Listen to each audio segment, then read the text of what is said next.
Une autre question que tout le monde se pose, cette fameuse fumée noire là, ça vient d'où?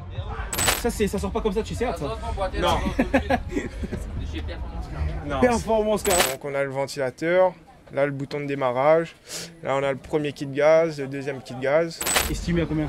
Je pense à 500 voire 600 plus. Donc ça c'est un stage 974. Salut à tous les amis et bienvenue sur cette nouvelle vidéo sur la chaîne Motors. Vous l'aurez compris depuis le temps, à La Réunion, les runs c'est un truc avec lequel on ne plaisante pas. Régulièrement des courses sont organisées qui réunissent les passionnés des quatre coins de l'île. Dans cette vidéo tournée durant le Run Alpha, on va à la rencontre d'une team assez spéciale, la team Pakoui, qui nous parle en détail de leur véhicule, des Seat Ibiza que tu ne peux pas louper. C'est Dorian qui se charge de nous faire visiter une de ces voitures totalement allégée et vous l'imaginez bien, totalement modifiée. Non seulement la voiture développe plus de 500 chevaux, mais en plus ils l'ont équipée d'un kit noce. Avant de vous laisser les amis, je vous invite à liker, partager, commenter la vidéo si elle vous plaît et à vous abonner.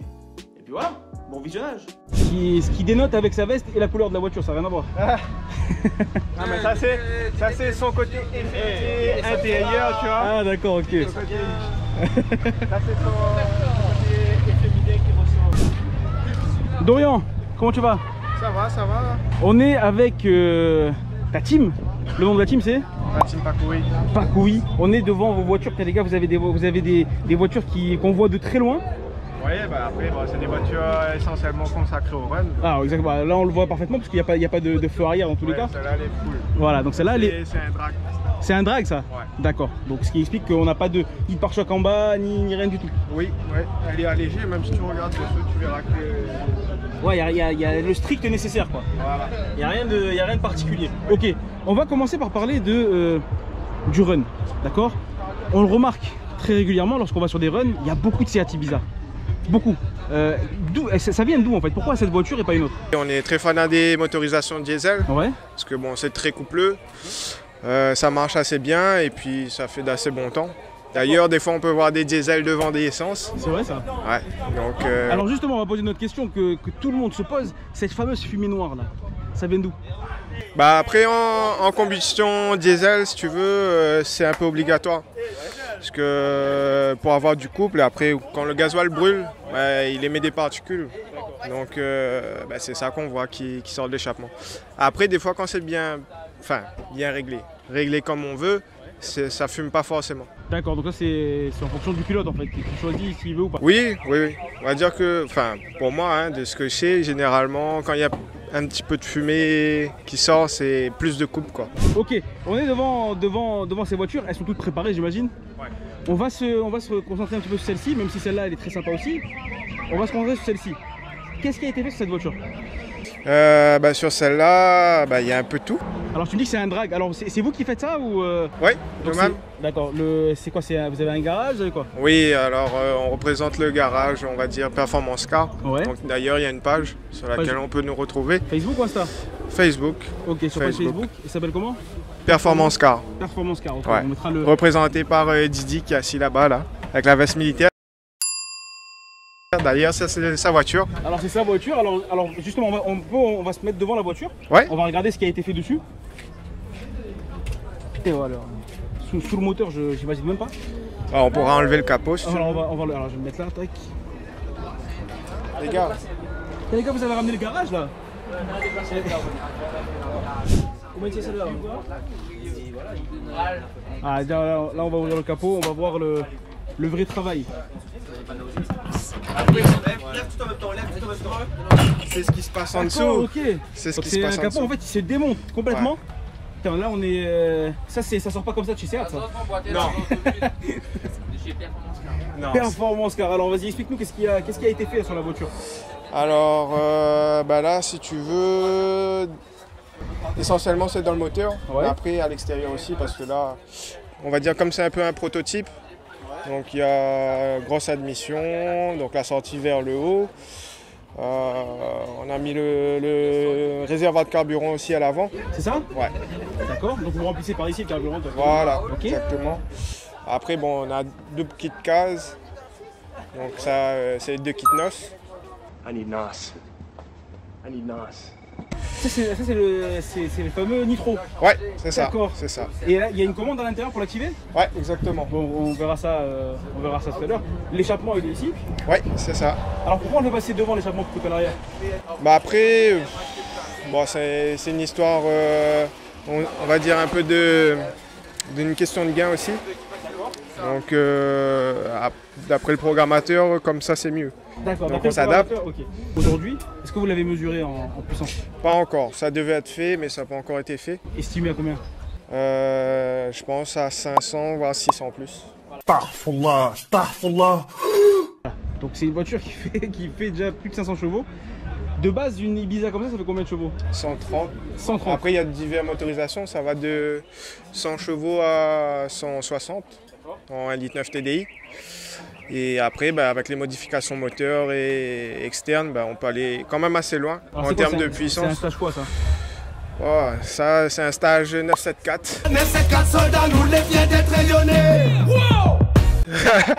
Parce que là, on va dire que ça, c'est full pays. Voilà. C'est préparation pays. Okay. Tu me disais qu'il y a un préparateur quand même qui est de Métropole avec qui vous bossez? Oui. Alors il s'appelle comment? Paco, oui. Paco, oui. Et lui, Ouais, il vous fournit les pièces? Aussi, oui. Mais essentiellement, après, c'est la cartographie, si tu veux, tout ce qu'il trouve dans le calculateur. Ouais. Donc ça, c'est ça qui fait la différence aussi. Après, okay. Il y a le pilotage, ouais, bien sûr. Il y a le tout, mais c'est ça qui fait le plus gros aussi. Ça marche. On peut regarder un peu l'intérieur? Ouais, bien sûr. Rien dedans. Ouais, il n'y a quasiment plus rien. Le plancher, on va dire que tout ce qui dit tôlerie intérieure, ça a été découpé. Ouais. Bien de poids. Ouais, même le coffre, donc il n'y a plus d'haillons. Ouais, là c'est en fibre, même les vitres arrière, jusqu'à là. D'accord. Tout est en plexi. Ok. Là, donc on a là la voiture, elle fait combien de... Quoi, 500-600 kilos? Peut-être pas, mais peut-être plus dans les 900. 900 kilos à peu près. Ouais. Putain, donc là il y a un vrai gain. Parce que de base, je crois que c'est à peu près 1350 kilos. D'accord, ok. Voilà. Ok. Bon, parle-nous un petit peu des commandes.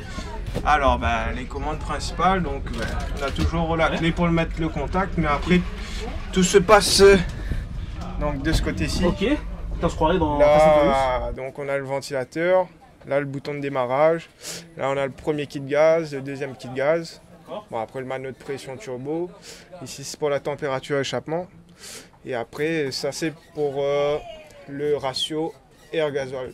D'accord. Ok, donc là tu me dis, alors donc ça c'est les manos, on a compris. Ouais. Ça c'est, il en active un des deux ou il active les deux?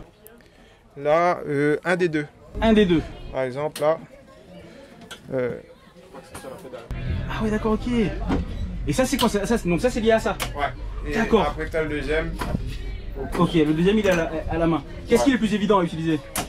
Bah en fait, quand on est sur le run, dans l'idéal quand il n'y a pas la pluie comme aujourd'hui, c'est les deux. Les deux en même temps? Ouais. D'accord. En fait, après c'est à gérer. Ouais. Donc sur le premier rapport, comme il y a beaucoup de couples, donc on n'en va pas tout de suite. Ouais. Mais après sur la 3 et la 4 par contre... Tu balances. Ouais. Ok. Donc là c'est donc la fameuse bonbonne de nitro. Combien ça coûte ça? Ça dépend du kit. Ouais. Je crois que c'est à partir au moins cher de 850 je crois. 800, 850. D'accord. Et après il y a des kits qui peuvent aller jusqu'à 1200. D'accord. Ouais. Et ça, la bonbonne, tu la recharges quand c'est vide? Déjà quand elle arrive elle est vide. Donc il faut la recharger. Ouais. Donc big up Shanfat au passage pour les recharges de gaz. D'accord. Et après vous la reliez comment? Vous la reliez à quoi? Ce que tu as vu devant, donc les deux solénoïdes qu'il y avait sur le côté, donc c'est relié directement. Et quand tu actives, quand tu appuies sur les boutons, les solénoïdes s'ouvrent et ils envoient le gaz dans le circuit d'admission. D'accord. Et ça, par exemple, une bonbonne pleine, sur un run comme ça dure combien de temps? Ça dépend de la grosseur des gicleurs. Si tu veux, sur le circuit, tu as des buses et tu as des gicleurs à l'intérieur. Ouais. Plus ils sont gros, plus le gaz va partir vite. D'accord. Ouais. Donc là, ça peut. Ça, par exemple, là, il l'a installé quand celui-là là enfin, il l'a rempli quand, du moins? Depuis hier, elle est pleine. Ouais. Mais là, avec la pluie, vous l'utilisez pas. Vous l'utilisez, ouais. Eh bien, écoute, on va sortir parce que c'est assez impressionnant. Ça se ferme normalement une porte de voiture comme ça? Oui, tu peux la claquer. Elle est un peu flottante, mais tu peux la claquer. Ok, c'est assez impressionnant. Vous n'avez pas oublié de mettre le béquet quand même hein? Oui, après un petit peu d'aérodynamisme. Après, il y a aussi du renforcement châssis. Ouais. Parce que pour transmettre la motricité, si tu veux, pour une question de motricité, on est obligé de renforcer un peu le châssis. Alors justement, là on parle d'un gain de puissance assez conséquent. Est-ce qu'il y a quelque chose aussi fait au niveau du freinage? Au niveau du freinage, bon, on va dire sur cette distance-là, il n'y a pas vraiment besoin. Sur le freinage d'origine, c'est assez puissant. Après, on peut mettre juste peut-être un meilleur liquide, des durées d'aviation. Et après, bon, par rapport au diamètre des jantes, des fois on est obligé de garder un certain type d'étrier, sinon les jantes ne passent pas. Ouais. Bon, après comme bon, c'est une voiture qui est faite pour la piste, ça vous roulez pas avec ça Non, non. Donc bon, on comprend le truc. Celle-ci à côté, elle a le pare-brise qui a pris déjà là? Oui, bah, c'est depuis qu'on l'a eu en fait. Ça c'était un véhicule qui venait d'un grand préparateur en métropole qui est arrivé ici. Bon après, bon, elle s'est retrouvée un peu à l'abandon, sans moteur, etc. Et on a tout remonté de zéro. Okay. D'ailleurs, il y a une vidéo disponible sur YouTube où on voit de A à Z le montage. Bah écoute, on la mettra également en lien. Ouais. Tu nous l'enverras, comme ça on la mettra en lien. Tout est made in 974 alors? Ouais. Made in 974. Bon, on mettra en lien la vidéo du montage. Le mot de la fin, qu'est-ce que tu voudrais dire aux gens? Moi, je souhaite un bon run à tous et après, j'espère que le temps sera plus clément avec nous. On espère pour vous aussi. Et amusons-nous tous ensemble. Hein. Super, merci beaucoup Dorian. De rien. Ciao, ciao. Ciao. Et voilà les amis, c'est ainsi que s'achève cette petite vidéo de présentation d'une Seat Ibiza comme jamais t'as vu. Un grand merci évidemment à Dorian et sa team pour la présentation de cette voiture. Une fois de plus, si cette vidéo vous a plu, je vous invite à la liker, la partager, la commenter, à vous abonner. YouTube, Instagram, Facebook, je vous mets tout dans la vidéo. Quant à moi, je vous dis à très bientôt pour une prochaine vidéo. Ciao.